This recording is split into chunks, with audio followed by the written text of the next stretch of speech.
Welcome back to MMA Unhinged, and joining us today is Anton Potocki. Anton will be fighting Gabe Sagman at BTC 25 on September 14th. So, welcome back, Anton. It's always a pleasure talking with you. So, again, like I said, thanks for taking the time. Hey, Luke, thanks for having me. I was looking forward to talking with you again, and I appreciate you having me on. Hey, no problem. So let's talk about how are you? How are you? And how are you feeling since your last fight and win over Ji Lao, and just the time between then and the summertime, and how are things? Things are good, man. Yeah, my last fight that was a great fight. It was a tough fight against a tough opponent, Hmm. and I knew it was going to be a tough fight going into it. But to know you're going into a tough fight, have a tough fight, and to come out on top, and to beat him at his own game. On top of all of that, it was just it did a lot for me mentally. It made me. I feel like I really grew from that fight. I learned a lot about myself. Hmm. Uh, in that fight, I was in trouble a few times, and I was able to get out. And I never had a moment where I doubted myself or wanted to quit or give up or accept loss. And that brought me to victory. And again, and the way I won against a jiu-jitsu black belt, I just yeah, I feel like I really leveled up as a fighter and as a person overall. So to start my year off that way, or to get my first fight of the year in that kind of Hmm. fashion, I found it really leveled up my game. And it was just the perfect way to carry me into the rest of the year. And since then, man, I've just been continuing to grow and to to work on my skills, as a fighter. And I had a lot of how do I say, the fights before that, they ended so quickly and I dominated. So there wasn't a lot of um, notes to take back to training, if that makes sense. But with this fight, I had a lot to work on and expose some things, and it gave me the opportunity to look at where I need to improve. So it was it was a blessing, and that's what I've been working on this for the past little while. I've just been working on my skills and just continuing to grow as an athlete and as a fighter. And as far as the summer is concerned, it's been a lot of family time and work aside from training, of course. It's been a really busy but eventful and fun summer for sure. Excellent.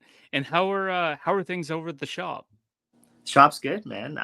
Pretty busy considering I have been taking time off to go to cottages and see family, and for the last little while I've been obviously training for this fight. So it's been pretty busy, but I still have been managed to put a decent amount of hours in at the shop and get some cool tats going. And if anyone who follows me on social media, let's see, I've been pretty busy considering Hmm. everything else I got going on in the summer. Yeah. Usually summer is more of my, I wouldn't say my downtime, but it's not my busiest time of year just because, not everybody wants to get tattooed and then take time off from the beach and whatnot. But I have been Hmm. surprisingly busy, which I'm super grateful for. Yeah. And you talk about a lot of tattoos. Have you got any new ink on you? No, it's funny. I would, if it wasn't for training, I'd be so much more tatted, but I hate taking time off. Even if I'm not getting ready for a fight, I honestly, I really don't like taking time away from the gym. I do live that kind Hmm. of that martial arts lifestyle every day. I train, so the idea of taking a week or two off from grappling or striking or whatever, just so I'll probably get some more work done after this fight. That was the game plan for the last fight, and then Okay. I got right back into the gym to help people get ready for fights, and then one thing leads to another. All of a sudden, it's been months. So, but yeah, after this fight, I'll definitely get some more work done. Hopefully. Well, you definitely have the time to think about what you want. I know you got pretty much a full sleeve as far as I can see on the one on your Yeah. right arm. So are you have plans for the left? Yeah, yeah. I have a tattoo on the back of my neck. I still need to finish. It's only probably like an hour or two left on it, but that I gotta. I'm one step at a time. I can't start another tattoo until I finish the other Yeah. one. But I definitely, after my neck, I have plans to finish my sleeve. I'm gonna go to the same guy who did my first sleeve, but if I were to start the sleeve having not finished my neck, I know my anxiety would go through the roof. So I just need to accomplish all the goals along the way. So neck, and then definitely the arm. For sure. Now, let's talk quickly about your last fight. I know you kind of touched about your performance and how you felt about that. But in that fight, even right from the first round, you stuck on him like glue. You had some great shots in there.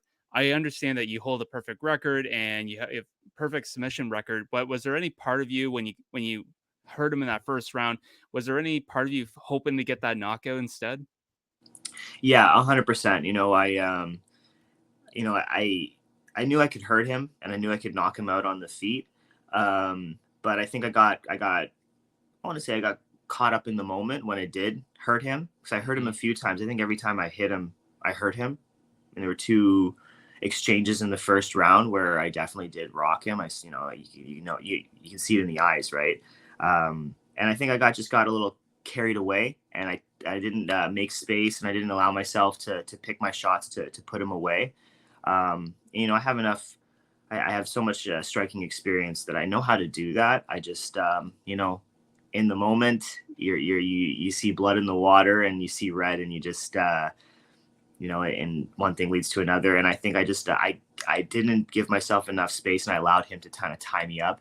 And Hmm. that's where you saw some of those takedowns happen. That's why he was able to lock me up against the cage and to Yeah. negate my striking. So he did everything right in that situation. I don't know if that answers your question. No, no, you really no, you hit the nail in the coffin there.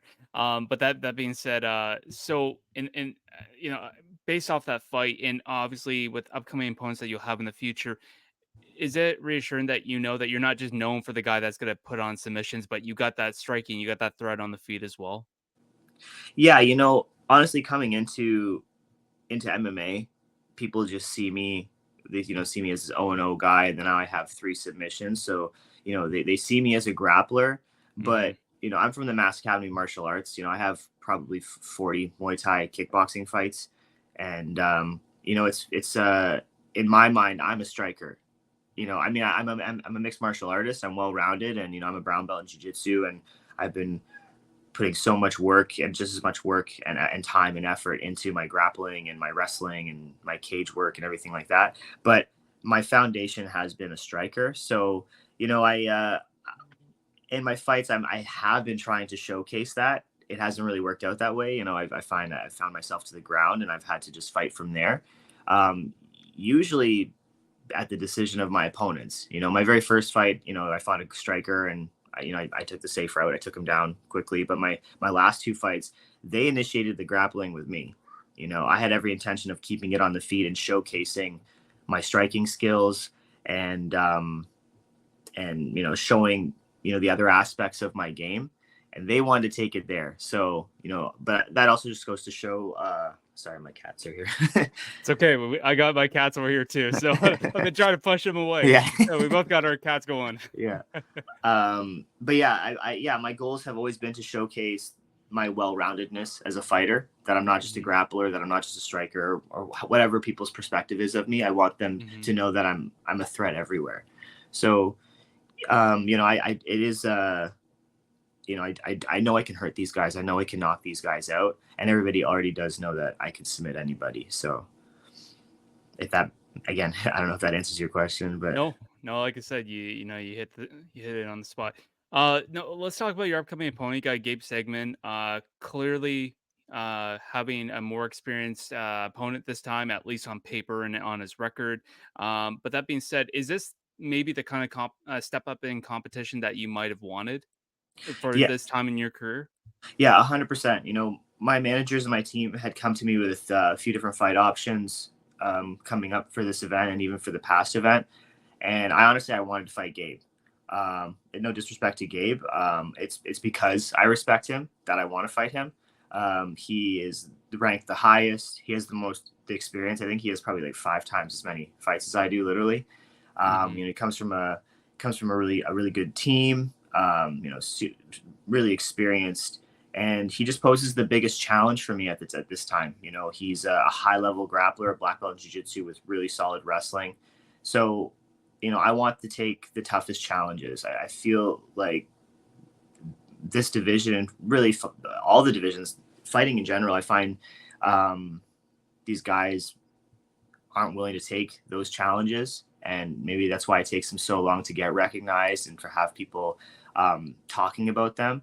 And at this stage in my career, it's hard for me to find fights with people with the same level of experience as me. Like it's almost impossible now. So um, I took the biggest challenge, or I accepted the biggest challenge for that reason. I want to make statements, and I want people to remember my name, and I want to see where I stand in this division. You know, I want to prove Hmm. myself, and I feel the only way you can truly prove yourself to the fans and to yourself is by taking on these big challenges. And that's why I wanted to Hmm. fight Gabe, because I know that he is the biggest challenge or the biggest risk.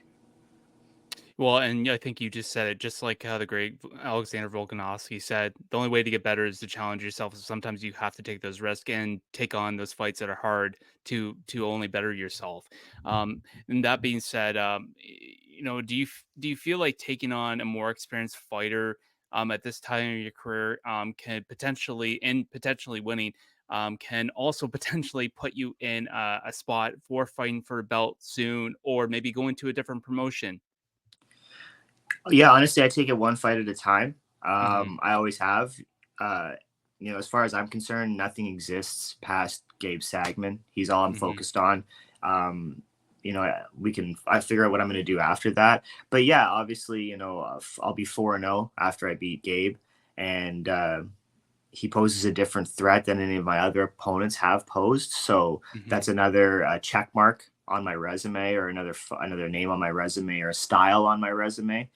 And that's Hmm. what I want to do. I want to prove that I can fight anybody, I can beat anyone, no matter if it's on the feet, on the ground, if I'm taking them down, or if I'm on my back. Yeah. I just want to continue to prove that I'm the best, and the only way you can prove that you're the best is by fighting the best and also fighting all styles. Hmm. But I do believe, you know, I'm definitely zeroing in on a title shot, or at least reaching the upper echelon of the division.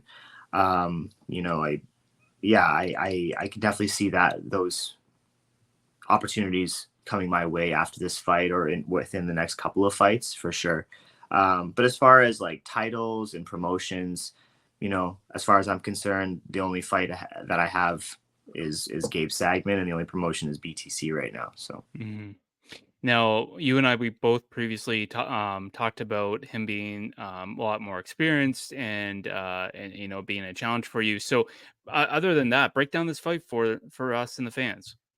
yeah, again, like I said before, Gabe Sagman, he's a veteran. He has I think he has like 14 or 15 fights. I can't remember his record. He's got Hmm. a lot more fights than I do, at least.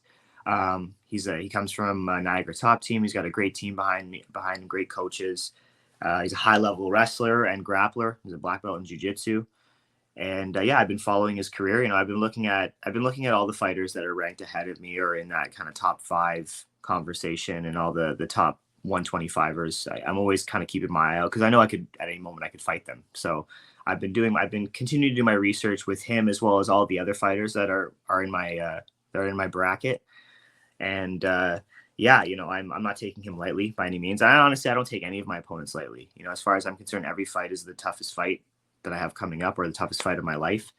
So, you know, I'm not overlooking him. I'm well aware of what he brings to the table, and I'm certain I know what he's going to try to do and how he's going to fight this fight. You know, he's a great fighter, but he fights the same every time. So, Hmm. you know, in a sense, it's difficult.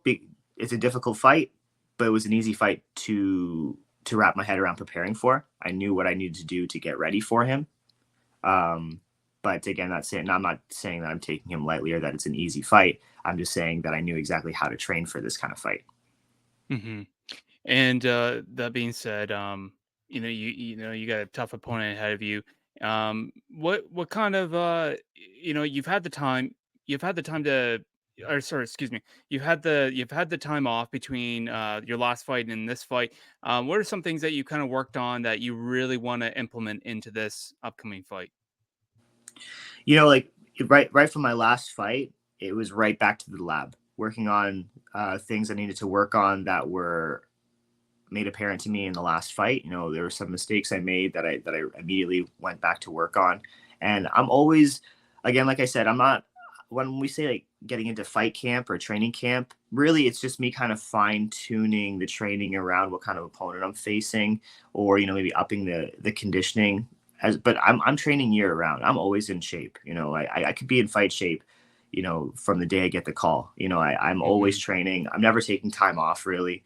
Um, even when we were at cottages, I was still driving back and forth to train. I never take time off.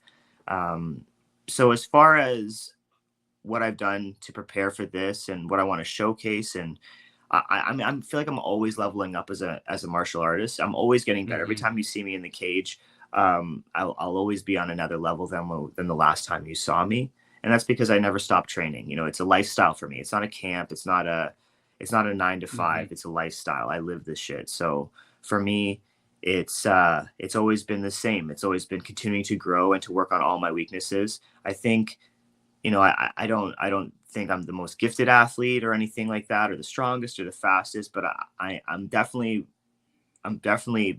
extremely hardworking, and I'm always brutally honest with myself. I don't need my coaches to tell me what I need to work on. They do, obviously, but I definitely have that voice in myself, always being self-critical of my game and always pushing myself to level up as an athlete. Mhm. So yeah, I don't need people to hold my hand to tell me when I need to work on something or something sucks that I'm doing.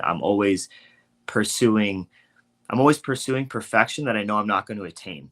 I think that's a Mhm. mentality that we can all benefit from. We can all use, is to just constantly work towards growing, and recognizing that it's a working process that's never going to be achieved. Obviously, if that makes sense. No, of course. And a couple of last ones here for you. I know you hit I know you have to hit the road. No, it's good. Um We're making good time. So so you've been I know you've been showing nothing but respect to your opponent, but somebody has to win. And how do you kind of see this fight going? Well, I know that Gabe's going to try to take me down. He's going to try to wrestle me for 3 rounds. That's what he's done in his fights. Been his clear path to victory with his opponents. Um, what I'm looking to do in this fight is to showcase my entire game. I have in the past showcased my ability to strike, my ability to wrestle. I've shown my ability to fight off my back. I've shown my ability to overcome adversity and my durability and my defense. So going into this fight, I'm just continuing to look to showcase my well-rounded game. I want to show Mhm. him that though he's a good fighter, he's a one-dimensional fighter. I know how he's going to try to fight me, and really with myself, he doesn't necessarily know what I'm going to do. Am I going to fight off my back? Am I going to stuff the takedown and keep it on the feet? At the end of the day, like I think I said this last time, my job is just to show that I'm better than him everywhere, and yeah, that's my goal, is to just showcase my skills, to showcase that I'm a better fighter than him everywhere, and that I will take the fight where I want to take it and implement my will where I want to.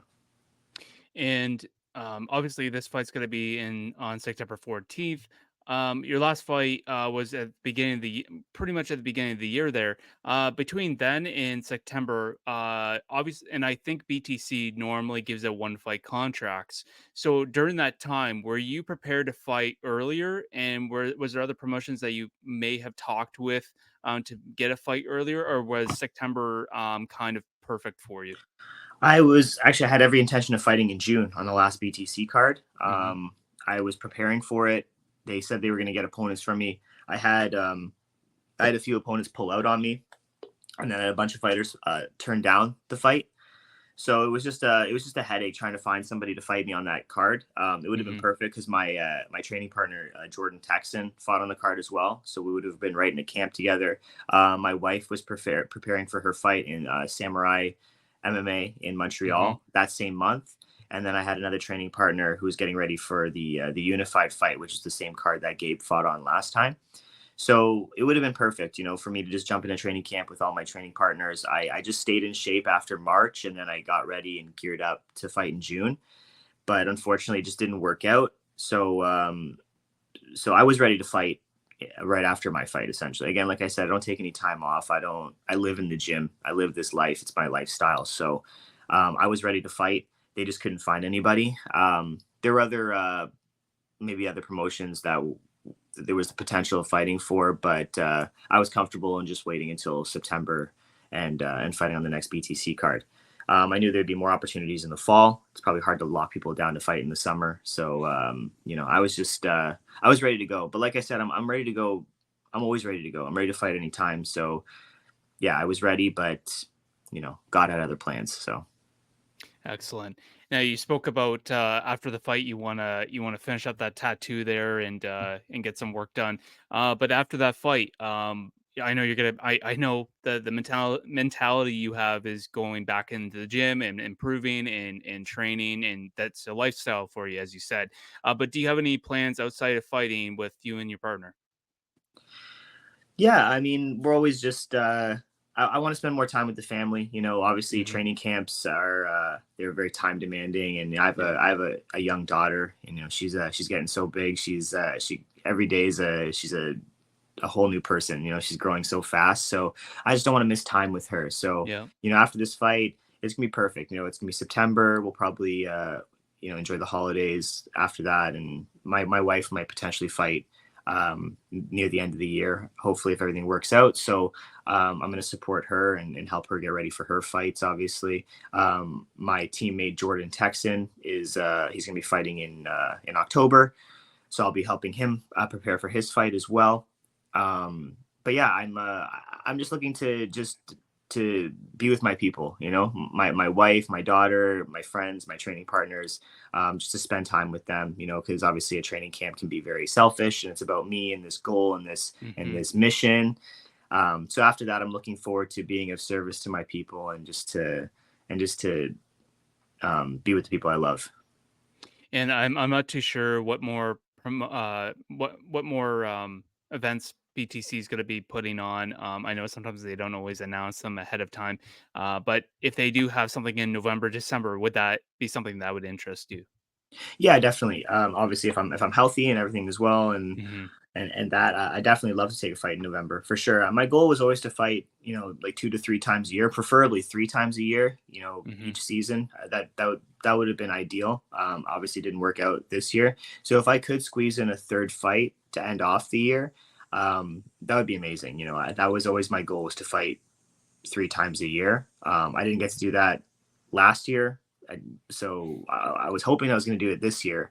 Again, it just didn't work out that way. So yeah, if the opportunity arises in November and I'm healthy, because I'm always training, so I'll be in shape. But if as long as I'm healthy and everything works out, then yeah, I would definitely take that fight for sure. Awesome. Well, I appreciate you taking the time. I know you get to hit the road, so I appreciate you taking the time, Anton. And again, for people that don't know, Anton will be taking on Gabe Segman on September 14th at BTC 25. And Anton, the floor is yours. If there's anything else you would like to add in. Yeah, thank you for having me. I appreciate you taking the time to talk to me. It's Hmm. always a good conversation with you. I just wanted to thank my teammates at the Mass Academy of Martial Arts and my coaches, Sid Barnier, Joe Tipping, Steve Poulin, Chris Q. My Team Henzo Gracie family. I got so many people to thank and so many people who are supporting me and helping me accomplish my goals. So without them, I couldn't do it. And also thank you to my sponsor, Bearing Telecommunications.